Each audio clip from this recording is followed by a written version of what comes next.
পাকিস্তানের সবচেয়ে বড় নেভাল বেস, যাতে একাধিক অ্যাটাক ড্রোন থেকে শুরু করে ফাইটার জেট সব কিছুই ছিল। তো তার উপরে আচমকায় ভয়ানক হামলা চালানো হয়েছে, যাতে 4টের কাছাকাছি চাইনিজ অ্যাটাক ড্রোন ধ্বংস করা থেকে শুরু করে বড় মাত্রায় পাকিস্তানের সৈনিকও মারা পড়েছে। কিন্তু মজার ব্যাপার হলো, হামলা এখানেই থামেনি। পাকিস্তানের এই মেন নেভাল বেসকে ডিস্ট্রয় করার সাথে সাথে ওদিকে ওদের যে আয়রন ব্রাদার চীন, তার উপরেও অ্যাটাক শুরু হয়ে গেছে, যাতে মানা হচ্ছে যে এখনও পর্যন্ত চীনের একাধিক লোক এই হামলায় মারা পড়েছে। ফলে স্বাভাবিকভাবেই এই মুহূর্তে চীনের কমিউনিস্ট পার্টি পাকিস্তানের উপর ব্যাপক চোটে রয়েছে। এমনকি চীন পাকিস্তানের উপর এত বেশি রেগে রয়েছে যে সোজা পাকিস্তানের প্রধানমন্ত্রীকে ডেকে পাঠিয়েছে এর জবাব দেওয়ার জন্য। কীরকম?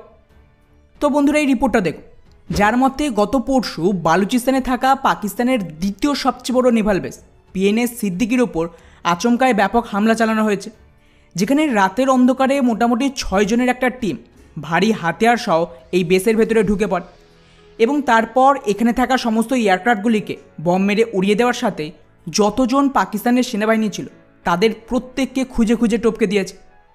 আর এই যে পুরো হামলার দায় নিয়েছে বালুচ ফ্রিডম ফাইটার বিএলের যে মাজিদ ব্রিগেড রয়েছে তারা।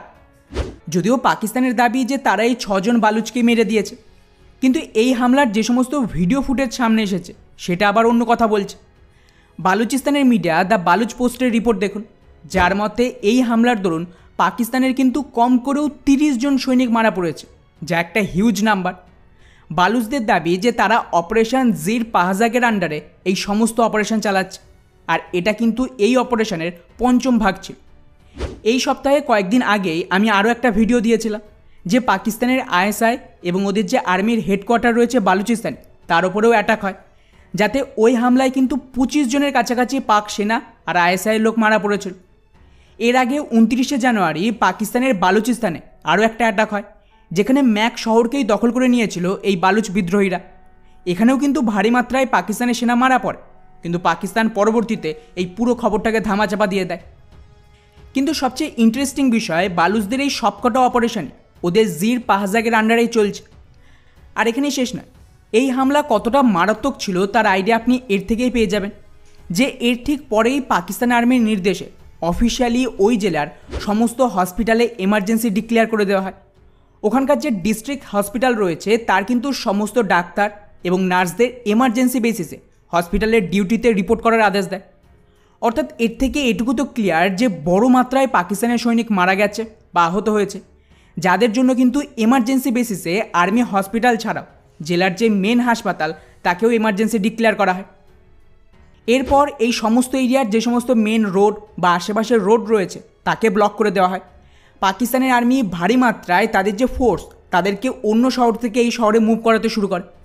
আর শুধু তাই নয়, এই হামলা শুরু হয়েছিল রাত 10টার আগে, কিন্তু মোটামুটি 6 ঘন্টা পর মানে রাত 3টে থেকে 4টে নাগাদ গোটা নেভাল বেস জুড়ে গোলাগুলি চলছিল।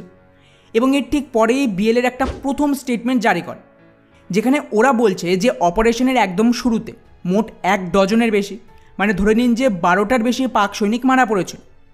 এরপর পরবর্তী আপডেটে দাবি করা হয় যে ওরা এখানকার সমস্ত মিলিটারি ভেহিকেল এবং কিছু এয়ারক্রাফটকে জ্বালিয়ে দিয়েছে, যেটা খুব সম্ভবত চাইনিজেই অ্যাটাক ড্রোন ছিল। এবার এই ভিডিও ফুটেজটা দেখুন, যেটা বালুচিস্তানের মিডিয়া পাবলিক করেছে। এখানে কিন্তু স্পষ্ট দেখা যাচ্ছে যে পাকিস্তানের সেনাবাহিনী লাগাতার এয়ার অ্যাটাক করে যাচ্ছিল ওদের এই নেভাল বেসের ওপর, যা এটা বোঝানোর জন্য তো যথেষ্ট যে বালুচরা পাকিস্তানের গ্রাউন্ড ফোর্সকে অলরেডি মাত করে দিয়েছে। ফলে বলতে পারেন যে এক প্রকার বাধ্য হয়ে ওরা কিন্তু এয়ার অ্যাটাককে লঞ্চ করে।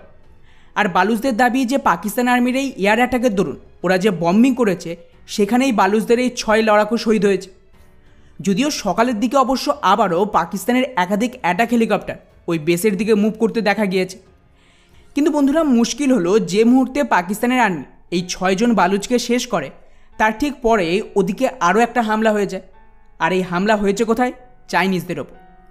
উদাহরণ হিসেবে এই রিপোর্টটা দেখুন, যার মতে চাইনিজ ইঞ্জিনিয়ার যারা পাকিস্তান আর চীনের এই সিপেক প্রজেক্টের জন্য কাজ করছিল তাদের একটা পুরো বাসকেই সুইসাইড ব্লাস্টে উড়িয়ে দিয়েছে, যাতে কম করেও 6 জন চাইনিজ মারা গেছে অফিসিয়ালি। আর সবচেয়ে ইন্টারেস্টিং বিষয়, আপনারা যারা আমাদের লাস্ট ভিডিও দেখেছেন পাকিস্তানের আইএসআই হেডকোয়ার্টারের অ্যাটাক নিয়ে, ওখানে কিন্তু আমি বারবার বলেছিলাম যে বালুচরা এই হামলার পর শি জিনপিংকে খোলা ধমকি দিয়েছে যে যত তাড়াতাড়ি সম্ভব চাইনিজ এই সিপেক প্রজেক্ট বন্ধ করে পালিয়ে যায়। আর যদি ওরা এমনটা না করে তাহলে কিন্তু এর বদলা নেওয়া হবে। ব্যাস, যা কথা তাই কাজ। মাত্র 5 দিনের মধ্যেই বালুচরা বদলা নিয়ে দেখিয়ে দিল। রিপোর্ট অনুযায়ী সমস্ত চাইনিজ ইঞ্জিনিয়াররা খাইবার পাখতুন নামক এরিয়ায় একটা ড্যাম তৈরি করছিল এই সিপেকের আন্ডারে, যার নাম দাসু ড্যাম প্রজেক্ট। এটা কিন্তু সেই ড্যাম যেখানে 2021 সালে আরও 13 জন চাইনিজ ইঞ্জিনিয়ারদের মেরে দিয়েছিল। আর তারপর থেকে 2 বছর এই প্রজেক্ট সম্পূর্ণ বন্ধ ছিল। কিন্তু আবারও নতুন করে পাকিস্তানের রিকোয়েস্টে চীনের তরফ থেকে এই প্রজেক্ট চালু হয়। আর প্রজেক্ট চালু হতে না হতে আবারও 6 জন চাইনিজ শেষ। আর স্বাভাবিকভাবেই এতে চাইনিজ কমিউনিস্ট পার্টি ব্যাপক চোটে রয়েছে, কারণ লাগাতার এইভাবে চাইনিজ ইঞ্জিনিয়াররা মারা পড়লে কোনো চাইনিজ নতুন ইঞ্জিনিয়ার কিন্তু এখানে কাজে আসতে চাইছে না। ফলে চীন আরও বেশি চোটে রয়েছে। আর এমন পরিস্থিতিতে নর্মালি এক দেশ অন্য দেশের অ্যাম্বাসেডারকে ডেকে পাঠায়, কিন্তু এখানে আবার উল্টো হয়েছে। চাইনিজ অ্যাম্বাসাডার পাকিস্তানে বসে পাকিস্তানের প্রধানমন্ত্রীকে ডেকে পাঠিয়েছে এই হামলার জন্য ক্ষমা চাইতে। এটা দেখুন পাকিস্তানের মিডিয়ারই রিপোর্ট, যেখানে পাকিস্তানের যে প্রধানমন্ত্রী তিনি কিন্তু যাবেন চাইনিজ অ্যাম্বাসেডারের কাছে এই পুরো হামলার জন্য ক্ষমা চাইতে। অর্থাৎ এই অপারেশনে একদিকে পাকিস্তানের নেভাল বেস, অ্যাটাক ড্রোন, একাধিক ভেহিকেল এবং তার সাথে 30 জন পাকিস্তানের সৈনিক মারা গেল। ওদিকে চীনের আরও 6 জন ইঞ্জিনিয়ার গেল। অর্থাৎ এরপর কিন্তু চীনের পক্ষে পাকিস্তানের ভেতরে সিপেককে কন্টিনিউ করা অসম্ভব ব্যাপার। অলরেডি চীনের তরফ থেকে তো ফান্ডিং কমিয়েই দিয়েছে, যাও একটু আধটু ফান্ডিং আসছিল সেটাও মনে হয় এবার থেমে যাবে। এখন দেখা যাক চীন এর কাউন্টারে কী জবাব দেয়। বাকি পুরো বিষয়টিকে নিয়ে আপনাদের কি মনে হয় নিচে অবশ্যই কমেন্ট করে জানাবেন। জয় হিন্দ।